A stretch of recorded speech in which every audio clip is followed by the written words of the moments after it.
Millstone, Connecticut, nestled between gently sloping hills and centuries-old oak trees, wasn't the kind of place where strange things happened. A town of legacy, order, and quietly amassed wealth, Millstone rarely made the news. Its streets were lined with immaculate colonial and federal-style homes, with blue hydrangeas blooming in every other yard. Its air, most of the time, smelled faintly of magnolias and wood smoke, or the baked sugar of local cafes. It was a place where names and appearances mattered, where you could count on the mail arriving at precisely 10:04 each morning, and where the unexpected was unwelcome. But in the summer of 2013, something broke the surface. It started on a Tuesday, July 9th. The humidity hung low like a wool blanket over the town. The usual buzz of sprinklers and bird calls was replaced by the low drone of cicadas and the distant hum of air conditioning units working overtime. At the edge of the old district, behind a row of manicured hedges and wrought iron gates, sat the estate of Dr. Ellis Monroe, a property as much legend as it was home. The Monroe estate sprawled across nearly 10 acres and was the largest private residence within town limits. Locals whispered about its labyrinthine hallways and ivy-draped facades, but few had ever been inside. Most knew it only through newspaper articles and science journals, where Dr. Monroe's name was often attached to discoveries in botany and rare plant conservation. He was a recluse by choice, and by necessity, or so it was said, a man too absorbed in chloroplasts and hybridization experiments to concern himself with the trivialities of social life. So when a scream shattered the still morning air from within the estate, the neighbors looked up from their newspapers and iced teas with curiosity, not concern. It was the groundskeeper, Tomas Alvarez, who had found him. Just after 6:15 a.m. Inside the glass-walled greenhouse, amid the dripping condensation and perfumed heat, Ellis Monroe lay face down in a bed of crushed orchids and broken glass. Shards of a terracotta pot glittered in the weak light filtering through the roof. A misting system hissed softly in the background, oblivious to the broken symmetry and sudden death it now enveloped. Tomas had stumbled back in horror, his pruning shears dropping to the ground with a metallic clink. He fumbled for his phone, hands trembling as he called 911. Words came out jumbled: Dr. Monroe, fallen, blood. I don't know. Paramedics arrived quickly.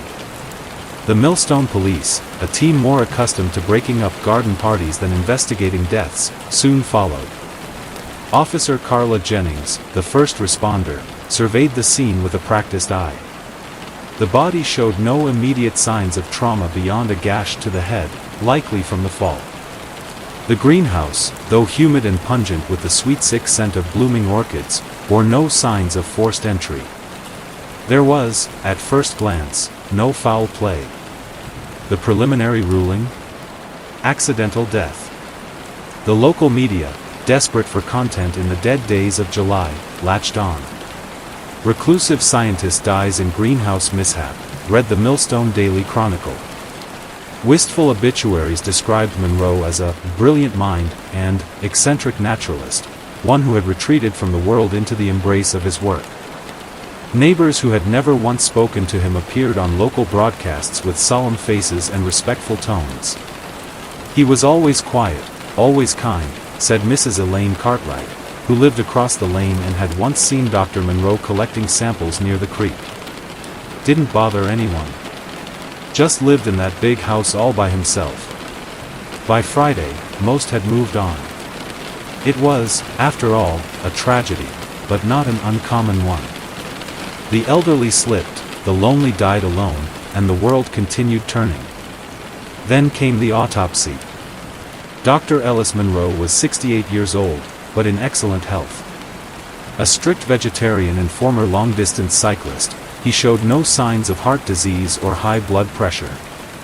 There were bruises on his forearms inconsistent with a simple fall, defensive bruises, the report noted. More importantly, the wound on his temple wasn't the type you'd expect from falling onto a flower pot. It was deeper, cleaner. Blunt force trauma, not the accidental kind. And there was something else. In his system, traces of scopolamine. The toxin was found in levels well beyond what would occur naturally, and in plants Monroe did not cultivate. Derived from nightshade and known colloquially as devil's breath, scopolamine had a grim reputation. In high doses, it could induce hallucinations, unconsciousness, and even death. In lower ones, it had a more insidious effect, pliability. Victims became suggestible, open, easily manipulated. Millstone hadn't seen a murder in 12 years. Now it had one that looked like something out of a Cold War thriller.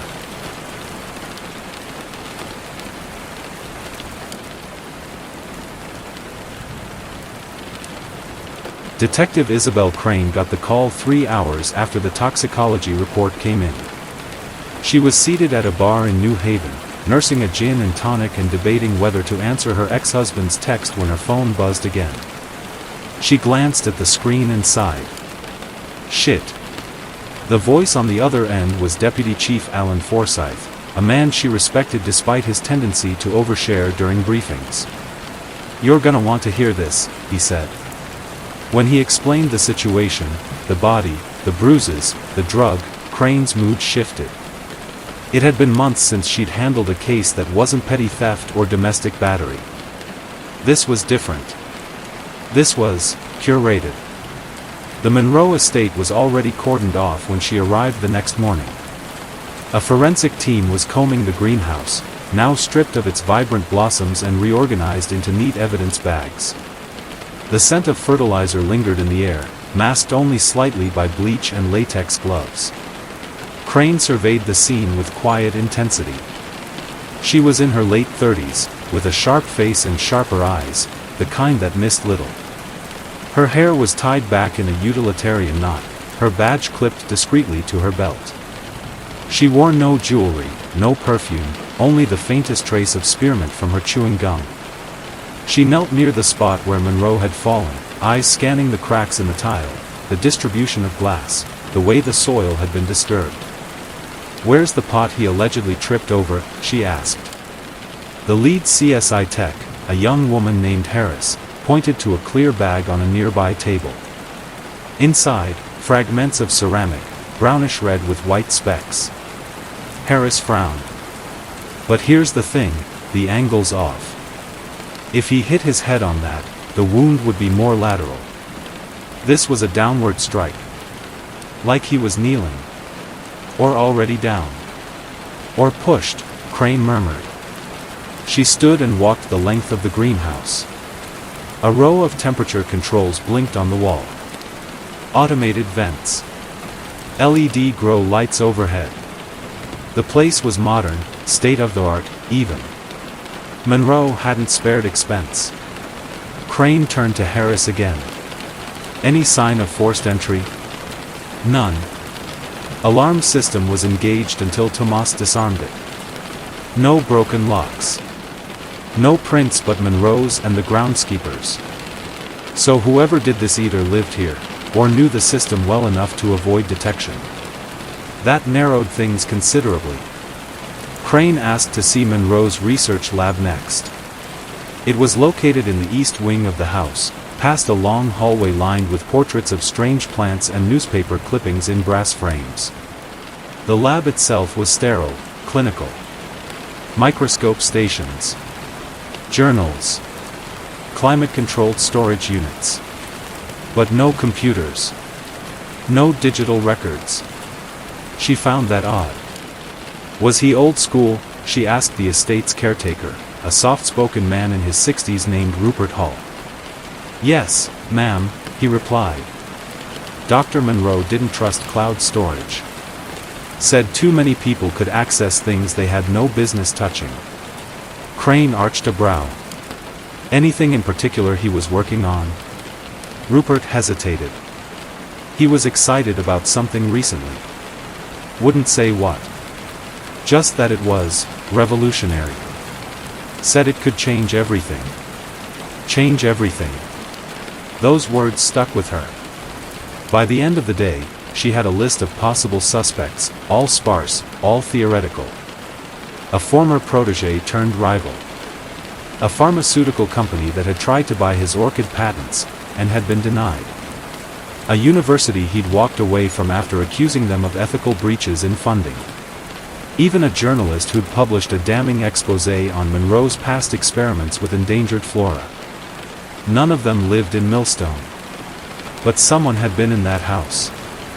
Someone had gotten close enough to Dr. Ellis Monroe to kill him without raising suspicion. And if the scopolamine in his system was any indication, they hadn't needed to force him into anything. They'd simply waited for him to let them in. Later that evening, as the sun dipped low behind the trees and the estate sat cloaked in eerie silence, Crane stood in the greenhouse once more. She watched the mist rise from the vents and imagined the scene again, a man at peace, tending to his life's work, blindsided by betrayal. She walked to the back of the greenhouse, where a single orchid remained untouched. Its petals were violet with veins of black. Uncatalogued. Unlabeled. It was beautiful. And terrifying. Just like this case. Dr. Ellis Monroe hadn't died from a fall. Not from a misstep on wet tile. Not from a broken pot or a blow to the head from a careless accident. The coroner's final report, stamped and notarized, confirmed what Detective Isabel Crane had suspected from the moment she set foot in that greenhouse. He had been murdered.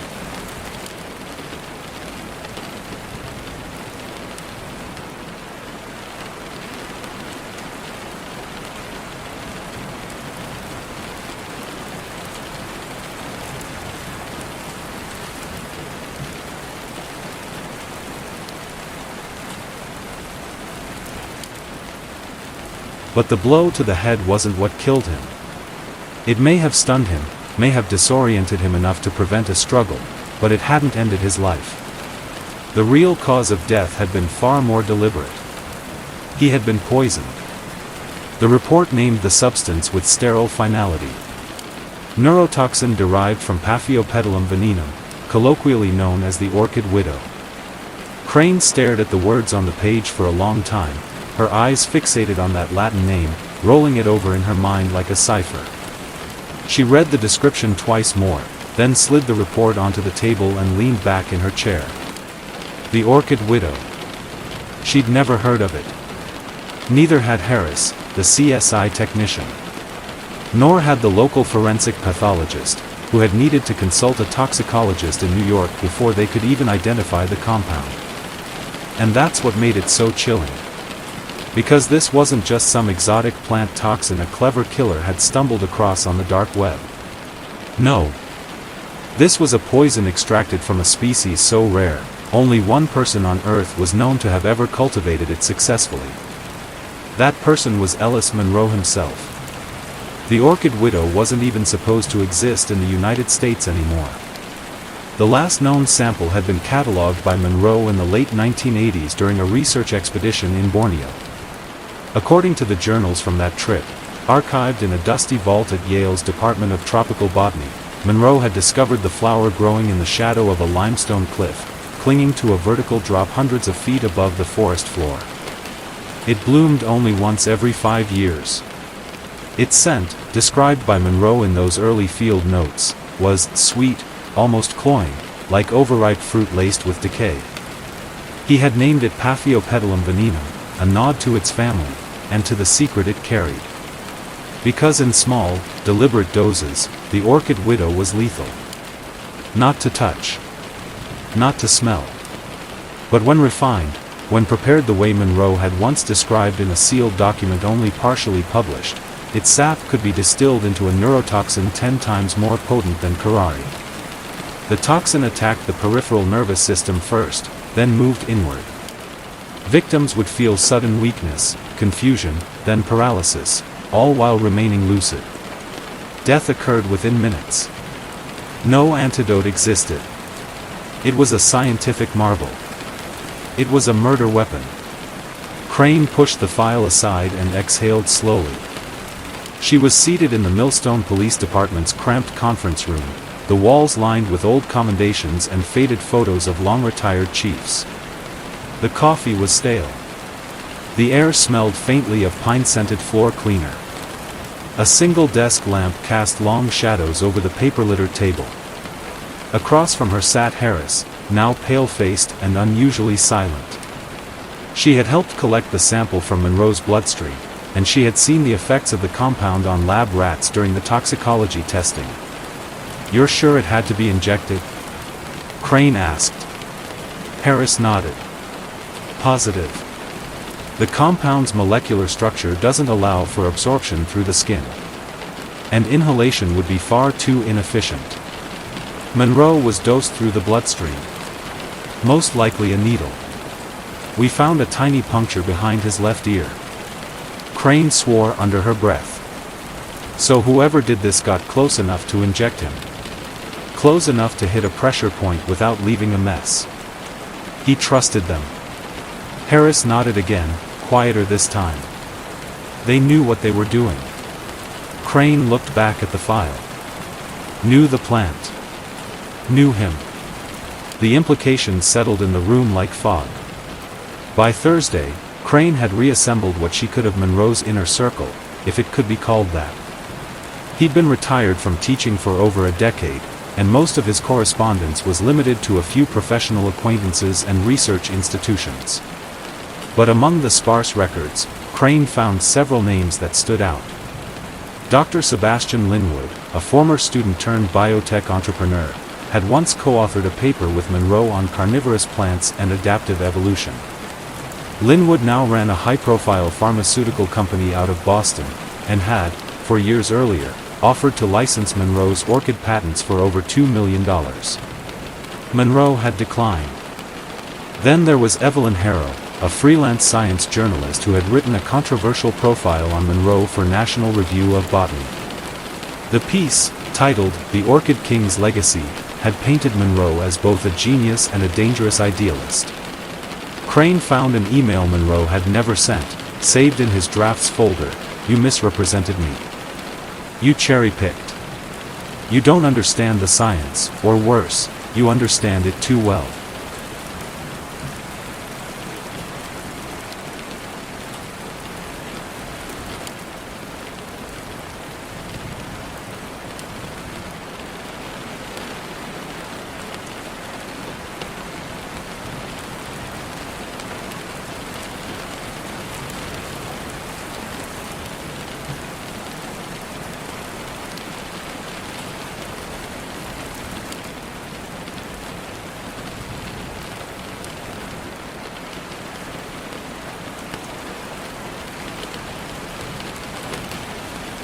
And finally, Dr. Martin Keeler, a senior researcher at Yale and former expedition partner.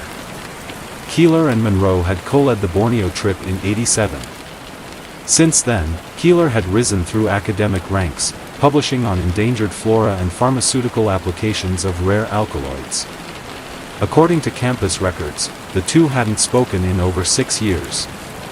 Crane made note of all three. She then returned to the greenhouse. There, under the waning July sun, she moved slowly along the rows of now shrouded planters. The misting system had been turned off. The air was dry. The scent of death, chemical, faintly organic, lingered in the shadows.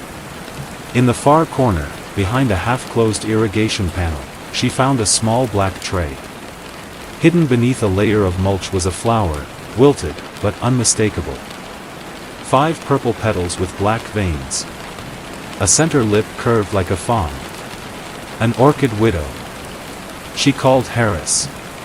"Can you confirm the species?" Crane asked. Harris crouched beside her and studied it with reverence. "It's not just the same species. It's the exact hybrid he described in his 1989 field journal. DNA testing will take a few days, but, yeah. That's it." "So he had it," Crane murmured. "He still had it. But it wasn't listed anywhere in his greenhouse inventory," Harris added. "There's no tag. No record in the botanical logs. It's like he was hiding it. Or protecting it." Crane stood and looked around the space again. The neat order of the room now felt artificial, like a showroom.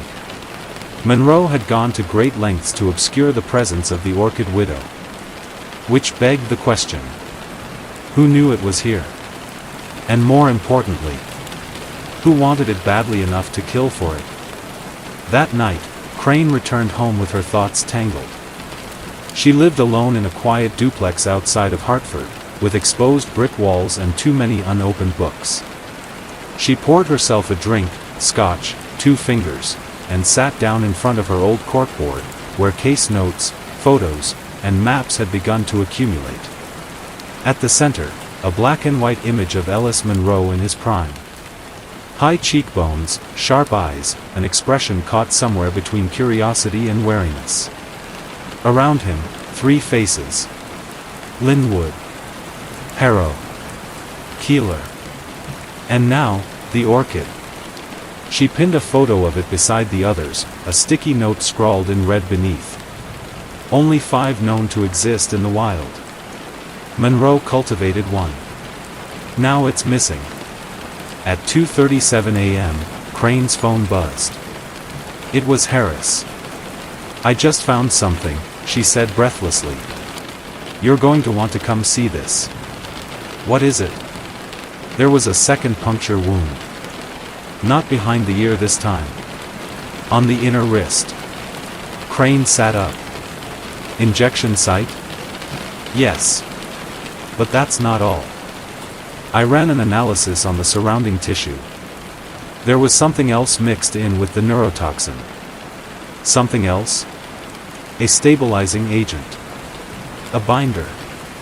It was designed to delay absorption, give the toxin a slower onset. Whoever did this, they wanted to be there. They wanted to watch." Crane's skin prickled. "Watch him die," she whispered. "Yes," Harris confirmed. "Which means this wasn't just about the plant. This was personal. Wealth has a smell. Not the metallic tang of money itself, or the sterile neutrality of banks and boardrooms, but something subtler. A cultivated air. A practiced silence. In Dr. Ellis Monroe's estate, wealth was laced with botanical polish, clean humidity, hints of moss, the faint sweetness of orchid bark. It was earned, not inherited. But not from lectures. Not from books. Not even from Yale. Monroe had made his fortune in the only way a botanist could, through patents. Over the last 2 decades, pharmaceutical giants had fought like dogs at auction for exclusive rights to the genetic signatures of Monroe's rare hybrids. Some of his work had led to cancer research breakthroughs. Others became the basis for neuroregulators, fertility enhancers, even synthetic perfumes. He was a man who had coaxed secrets from the roots of the earth and made industries kneel. And yet, he died alone, not unloved, perhaps, but certainly unprotected. Detective Isabel Crane knew the money trail was only part of the story. What mattered more were the relationships. The fault lines in the man's life. Because love and resentment are twins in the shadows of legacy, and Monroe's shadow had long arms. Her list of suspects was beginning to form a constellation. 5 names. 5 doors into the truth. Clara Monroe. Age, 34. Occupation, independent researcher. Formerly Harvard Department of Plant Sciences, Clara had not spoken to her father in 5 years. Not since the scandal at the Cambridge Symposium, when Monroe publicly dismissed her theory on hybrid resilience as intellectually indulgent. She had left the lecture hall in tears. The incident had made it into academic gossip circles and then quietly disappeared, but the damage lingered. Crane found Clara's emails to her father in Monroe's archives. Dozens of them, unsent. She had written him letters, too. Torn, crumpled, and saved in a folder marked simply, CL, most were angry. Some were vulnerable. A few were heartbreaking. And one said this. "You once said I was the only person you trusted with the Orchid widow. What happened to that man?" Crane underlined the sentence twice. Clara had motive. Bitterness. A bruised legacy. But she'd been in Oregon at the time of the death, or so she claimed. She had also studied Monroe's work in detail. She knew the toxin. Victor Lang. Age, 29. Occupation, botanical researcher. Former lab assistant to Dr. Monroe. Relationship, protégé. Lang had charm. The kind of warmth that made people believe in him a little too easily. He'd been with Monroe for 6 years, managing the lab and greenhouse, curating samples, organizing travel. He called Monroe Doc and sometimes, the old man, with affection, but also calculation. The will hadn't been finalized, but the draft in Monroe's safe left all intellectual property and lab materials to Victor Lang in the event of his death. A lab worth nearly $12 million. Lang claimed he'd been out of town, visiting his sister in Montreal. But there were no flight records. No customs documentation. Just a single gas receipt from a station in Vermont. And Lang knew every square inch of the greenhouse. Daphne Crane. Age, 41. Occupation, senior botanist, European Center for Biogenetic Ethics. Relationship, former rival. In 2007, she accused Monroe of data theft. According to her, Monroe had stolen the results of a shared research trial and filed patents behind her back. The university dismissed the complaint. So did the grant board. But Crane, no relation to Isabel, never forgave him. She had gone on to publish a scathing critique of Monroe's ethics in the Journal of Plant Rights and Bioethics, calling him a genius without honor and the poster child of unaccountable discovery. No one could prove a grudge had become something darker. But she had flown to Boston 2 weeks before Monroe's death to lecture at a symposium just 2 hours from Millstone. She hadn't booked a return flight until after Monroe died. Maribel Koss. Age, 52. Occupation, licensed RN. Relationship, private nurse and live-in caretaker. Maribel was on staff for 3 years. She had no scientific training, no public drama. Soft-spoken. Punctual. But she had full access to Monroe's home, including the greenhouse. And the morning before Monroe died, the estate's accountant noticed an unusual item in the outgoing payment ledger. Check number 339, $250,000, paid to Maribel Koss. Memo, for discretion. It wasn't signed. It hadn't been deposited. But her name was on it. And when Crane confronted her with the document, Maribel didn't flinch. "I didn't ask for money," she said, eyes wet but steady. He offered it. The day before he died, he said he wanted to tie up loose ends. I told him I didn't need charity. He said it wasn't charity, it was for keeping quiet. About what? Crane asked. Maribel hesitated. He didn't say. Each of them had motive.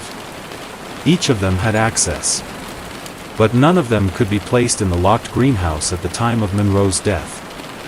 There was no security footage. The greenhouse had been disconnected from the estate surveillance network during renovations. No prints. No signs of forced entry. The keypad was biometric, set to recognize only Monroe's thumbprint and Lang's. And yet, someone had been there. Crane was beginning to feel the edges of the noose tighten around the case, a puzzle with one missing piece. Until that piece broke under her boot. It was Harris who noticed it first. She had returned to the greenhouse for a final sweep, one more look at the scene before they sealed it and handed the investigation over to forensic archivists. The floor had already been cleared of glass. The planters catalogued. The tools inventoried. But near the far southeast corner, Harris saw something, a disturbance in the soil by a dormant planter. Not a footprint. A leaf. Torn. Crushed. She placed it under a scope. The edges were bruised, not snapped, bent by force, not decay. Which meant the person who broke it had been near the planter. Possibly harvesting. Possibly hiding something. Possibly trying to access Monroe's next discovery, the one he hadn't yet revealed. And on the edge of the leaf, embedded in the waxy surface, Harris found it. A partial fingerprint. Not Monroe's. Not Lang's. Someone else's. Crane sent it for analysis immediately. When the results came back the next morning, she stared at the name in disbelief. Clara Monroe. It was a detail so small, it barely made the initial crime scene report. A shattered terracotta pot, half buried beneath Dr. Ellis Monroe's lifeless body, dismissed by the responding officer as incidental, likely knocked over during the fall. The fragments had been bagged, photographed, and filed without ceremony.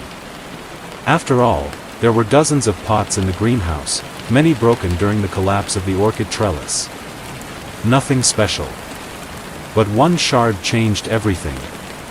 Harris had been running a secondary sweep for trace compounds when she noticed it, a reddish flake with something odd along the inside curvature. Not soil. Not root. But a dry residue, yellow-gray, hardened like varnish. She had it scraped and processed, mostly out of routine. What came back wasn't routine at all. The sample showed a dense concentration of alkaloids matching Paphiopedilum venenum. The pot had housed the orchid widow. Not a hybrid. Not a cousin. The plant. Which raised a disturbing implication. The only known U.S. specimen of the orchid widow wasn't kept behind glass. It wasn't refrigerated. It wasn't stored in Monroe's private vault. It was planted casually, out in the open, in terracotta. As if someone had just moved it. Crane drove back to the estate in a heavy drizzle that afternoon, windshield wipers ticking like a metronome of urgency. She arrived just as Harris was piecing together the fragments on a wide foam board. "There's more," Harris said before Crane could speak. "The residue?" "Not just residue," she replied. There was also a DNA marker in the orchid's tissue. A synthetic sequence. I ran it against Monroe's patent library to confirm its authenticity. And? It didn't match any of Monroe's files. Crane blinked. "Then whose is it?" Harris slid over a printed gene registry sheet. At the bottom, in faded ink, U.S. patent number 68821, Flora, 147, recombinant gene sequence X.9. Registered to Dr. Clara Monroe. Silence filled the room like water rising in a sealed chamber. "That's impossible," Crane said flatly. "Clara hasn't been on this property in over 5 years." Harris didn't answer. Crane exhaled slowly. "She's lying." The next morning, Crane made the call to Clara. They arranged to meet not at the police department, but at the Yale Greenhouse Archive, neutral ground, under soft light and academic distance. Clara arrived with the same sharp jawline as her father and a scarf wound around her wrist, hiding what Crane now realized could have been a puncture wound. "You said you hadn't seen your father," Crane began, voice calm. "That the last time you spoke was years ago." "That's true. And yet, 3 weeks before his death, you were photographed with him, at the New Jersey International Botanical Expo." Clara didn't blink. But she leaned back slightly, a ripple of tension beneath her collar. "We didn't plan to see each other," she said eventually. "I was presenting a paper. He was giving the keynote. We crossed paths by accident. And argued." Clara paused. "He accused me of using proprietary material in my research. I told him I didn't need to steal from him. That I'd surpassed him. He called me reckless. Said I was playing with ecosystems I didn't understand." "Were you?" Clara narrowed her eyes. "What is this, a cross-examination?" "It's a murder investigation." Crane slid the patent sheet forward. "We found your gene. In the plant that killed him." Clara didn't move. For a long moment, her eyes hovered on the page. And then she laughed, short, breathless. "That's not possible," she said, too quickly. "But it's true." Clara's voice dropped. Then someone altered it. Someone spliced my work into his. Why would anyone do that? I don't know. Crane leaned forward. You were his daughter. His heir. And you were cut out of everything. Clara's face hardened. No. I walked away. He never forgave me for it. So why come back? Clara hesitated, a flicker of something unreadable crossed her face. I didn't, she said. Not to see him. Not really. I just wanted to prove. I didn't need him anymore. Crane left the meeting unsettled. Clara hadn't cracked. Hadn't confessed. But there was something in her answers, something rehearsed, brittle. Like a theory that didn't quite fit the evidence. Then, that evening, came the letter. It arrived at the station in an old envelope, addressed in neat Detective Isabel Crane, Millstone PD. Only to be opened in the event of my death. No return address. No stamps. Crane slid it open carefully. Inside was a single page, yellowed, hand-typed. July 6, 2013. If you're reading this, I'm either dead, or too close to it to stop what's coming. I've made mistakes. Big ones. Scientific, personal. Some I've hidden too long. Others I thought time would erase. But Clara, she didn't deserve what I did to her. I stole something from her. Something small, but meaningful. Her research. Her future. I thought I was protecting her. From the institutions. From their appetite. But I was really protecting myself. I never meant for it to go this far. But if someone's come for me now, it's because they know the Orchid widow wasn't the end. It was the beginning. Look in Vault B. And if Clara's still alive, tell her I'm sorry. Ellis Monroe. Crane read the letter 3 times. Vault B. It wasn't on the original floor plan. Not in the lab inventory. Not in Monroe's will. She picked up the phone and called Harris. We're going back to the greenhouse, she said. And we're bringing a drill. That not worse. He leaned forward. You think that plant was an accident? That it just evolved to produce neurotoxins that mimic paralysis but leave full brain activity intact? Crane narrowed her eyes. You're saying it was engineered. I'm saying Ellis didn't work alone. And who helped him? Victor smiled, not with pleasure, but with restraint. Look harder at Vault B. That afternoon, Crane returned to the vault with Harris and a new theory. The Orchid widow wasn't the most dangerous plant in Monroe's collection, it was just the most famous. Something else had been hidden. Possibly co-developed. Possibly stolen. Inside Vault B, they took inventory again. 3 hybrids from Clara's line. 2 from Monroe's. 1, unlabeled, still frozen, had a data chip embedded in the sample sleeve. It took hours to decrypt. When the file finally opened, it displayed a schematic. A genetic algorithm designed to manipulate growth rates in cortical tissue, in humans. It wasn't a plant anymore. It was a neurological delivery system. A weapon. And the patent on the chip? Victor Lang. Now everything made sense, or at least, more than it had before. Victor hadn't been cut out of Monroe's previous will. He'd been positioned to inherit the lab, the infrastructure, the intellectual property. But Monroe had changed course in the final hour, written a letter, signed new papers. If those changes were filed, Victor would lose it all. Unless the letter never made it into the system. Unless Clara never made it out of this investigation alive. The pieces were aligning: motive, opportunity, desperation. But Crane wasn't ready to arrest anyone. Not yet. Not without proof. And so she turned back to the house. One room hadn't been searched, not by police, not by archivists. The solarium, sealed since the investigation began.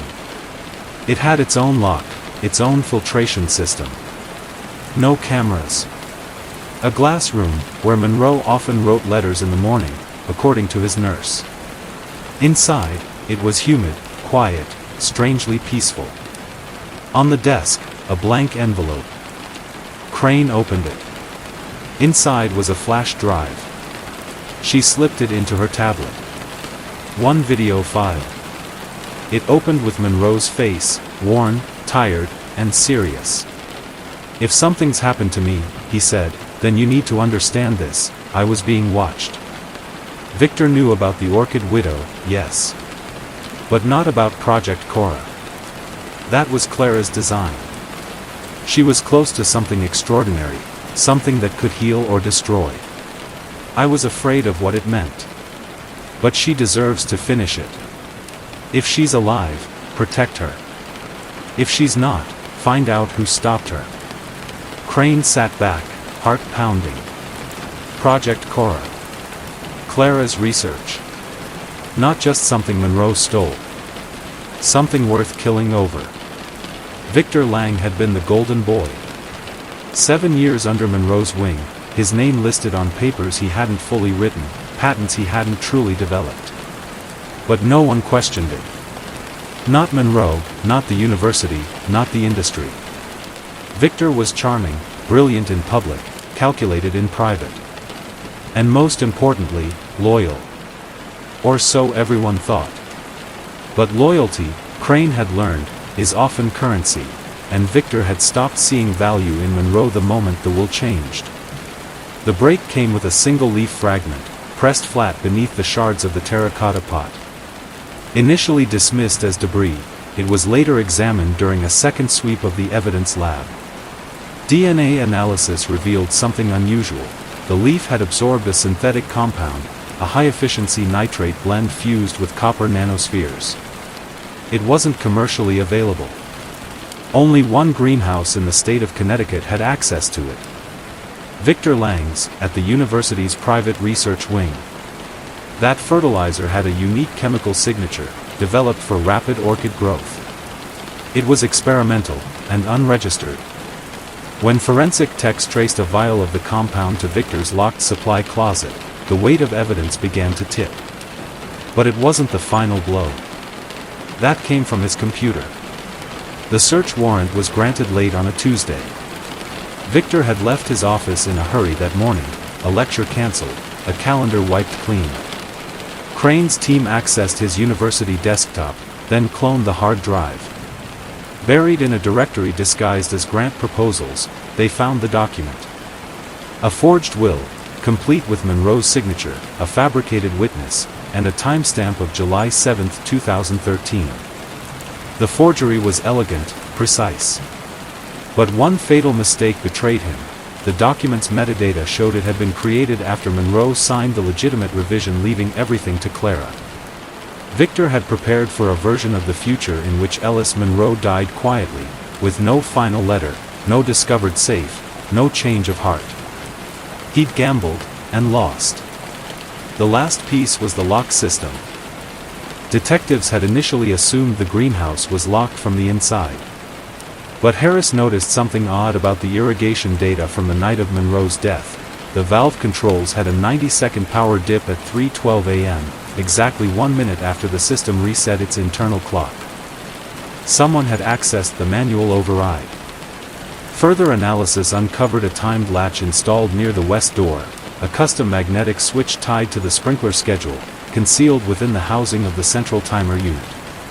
The device was traced back to an order placed by Victor 6 weeks before the murder, using a burner account linked to his lab grant. He'd set it all in motion: the transport of the Orchid widow from his university greenhouse, the injection of its toxin into the stem, the planting of the terracotta pot. He timed Monroe's usual greenhouse visit, ensured the poison would be absorbed through the orchid's thorns. Then he left, knowing the latch would reseal the door, locking Monroe inside. Victor counted on silence. Instead, the leaf spoke. The arrest was swift. Victor offered no confession, but also no defense. He'd underestimated Clara. He hadn't imagined she'd come to Millstone.